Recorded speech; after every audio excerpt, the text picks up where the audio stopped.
생명의 샘가 이영훈 목사입니다. 오늘은 5월 10일 수요일이죠. 샘가에서는 레위기를 묵상해 오는데 71번째 시간입니다. 27장 1절에서 13절까지 사람과 가축에 대한 서원이죠. 26장의 축복과 저주가 레위기 전체의 결론으로 적절히 여겨집니다.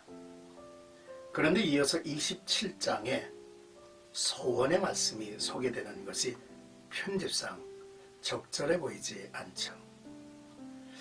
그래서 이 장을 레위기서의 부록이라고 부르기도 하고 성결 법전이라 불리는 17장에서 26장의 뒤에 있기가 달리 후대에 추가 첨부한 것이라고 설명하기도 하죠. 그러나 우리가 주목해야 할 그 27장은 소원의 법이 레위기의 마지막 장에 있어야 하느냐라고 하는 주제일 것입니다. 이미 우리가 레위기서를 두 날개, 거룩한 예배와 거룩한 삶으로 구성이 되어 있다 했고, 레위기의 궁극적인 목적, 하나님께서 그 백성에게 자신의 안식에 참여하라고 하는 초청이며, 내가 거룩하니 너희도 나의 거룩에 들어오라고 하는 그러한 내용으로 우리는 묵상해 왔습니다. 우리는 조심스럽게 레위기를 읽고 거룩함이 무엇인가를 묵상해 왔죠. 거룩함은 정결케 하심을 거쳐서 구별하여 하나님께 옮겨진 것을 말하고 있음을 보았습니다. 하나님께서 원하시는 것은 너희의 거처를 내게로 옮기라는 것이죠. 그러므로 거룩하리라 하셨습니다. 그렇다면 27장 드림의 소원의 법을 레위기 마지막 장에 거론하는 것은 적절하다는 그러한 생각이죠.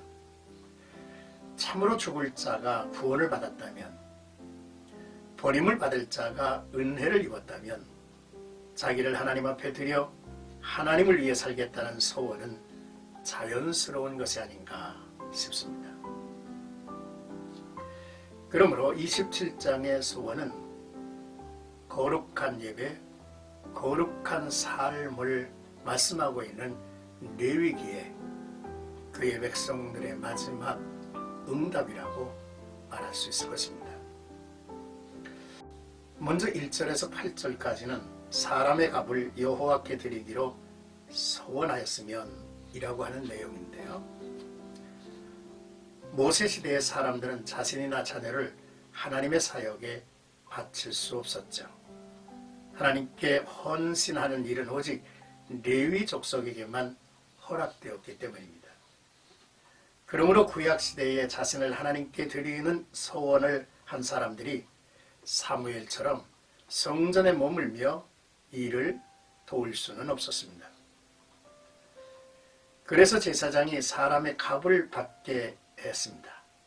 소원한 사람은 하나님을 향한 헌신과 열심의 맹세로 그 사람에 대한 몸값을 금전으로 환산하여 성소에 드림으로 일평생 하나님께 헌신한 사람으로 살겠다고 하는 말씀이죠.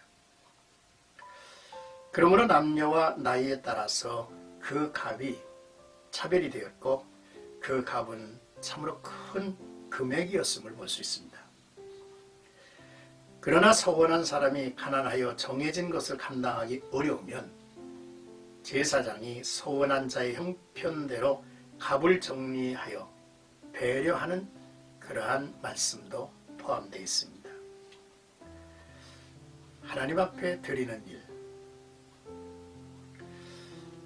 레위인이 아니면 직접 헌신할 수 없기에 자기의 몸값을 들여 일생 하나님께 헌신된 사람으로 살겠다고 하는 것, 바로 그것이 드림의 소원입니다. 이 비용을 정확히 환산할 수는 없지만 큰 금액이었던 것을 우리는 알 수 있죠. 이는 연령과 성별에 따른 노동력의 차이로 정해졌다고 볼 수 있습니다. 이런 소원을 하는 것은 자신이 하나님께 일생 헌신을 다짐하고 그분께서 그런 사람의 일생을 돌보신다는 것을 믿기 때문이죠. 소원은 아름다운 것입니다. 그것은 여호와 하나님을 향한 사랑의 표현이고 감사의 표시이기 때문이죠. 그러나 소원은 잠깐의 감정에 이끌려 해서는 안 된다는 말씀입니다. 하나님과의 약속의 무게는 매우 크기 때문이죠. 그런데 우리는 하나님 앞에서 함부로 말하고 약속할 때가 있음을 고백하죠. 이제 9절에서 13절까지는 사람이 소원하는 예물로 여호와께 드리는 것이 가축이면이라고 하는 내용입니다. 소나 양이나 염소 등과 같은 짐승을 예물로 드리기로 소원한 경우 무조건 드려야 하죠.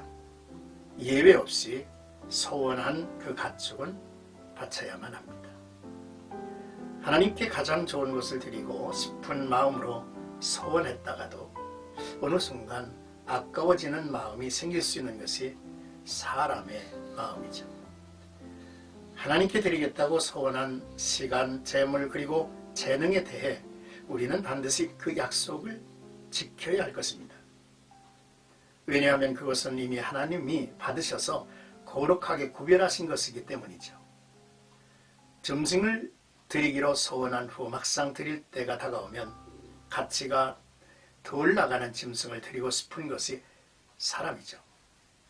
그러나 율법은 이것을 금하고 있습니다. 만약 가축의 우열을 가려 가치가 덜 나가는 짐승을 드렸을 경우 2마리를 모두 바치도록 했습니다. 부정한 짐승을 바칠 경우 부정한 짐승은 제사에 제물로 드려질 수 없기 때문에 제사장이 값을 정해주면 소원자가 그 값을 내야 합니다. 또 짐승을 소원한 것을 물으려면 제사장이 정해준 값의 5분의 1을 더해서 물을 수 있게 했습니다. 사랑하는 생각가족 여러분, 참으로 죽을 자가 구원을 받았다면, 버림받을 자가 은혜를 입었다면, 이제 하나님과 더불어 안식을 누리고 하나님의 거룩하심에 뛰어들 수 있게 됐다면 자기 자신을 하나님께 드려 하나님을 위해 살겠다는 소원을 하는 것은 자연스러운 일일 것입니다. 소원은 아름다운 것이라고 했죠. 그것은 여호와 하나님을 향한 사랑의 표현이고 감사의 표현입니다. 소원은 반드시 지켜야 하는 두려운 것이기도 하지만 하나님을 향한 아름답고 복된 신앙 고백이기도 하죠. 그렇습니다. 이제 하나님과 안식과 그의 거룩함에 이른 삶을 살게 될 것입니다. 오늘도 우리 자신을 하나님 앞에 온전히 신령한 제물로 드려서 그분 안에서의 아름다운 삶이 펼쳐지기를 주님의 이름으로 축복합니다.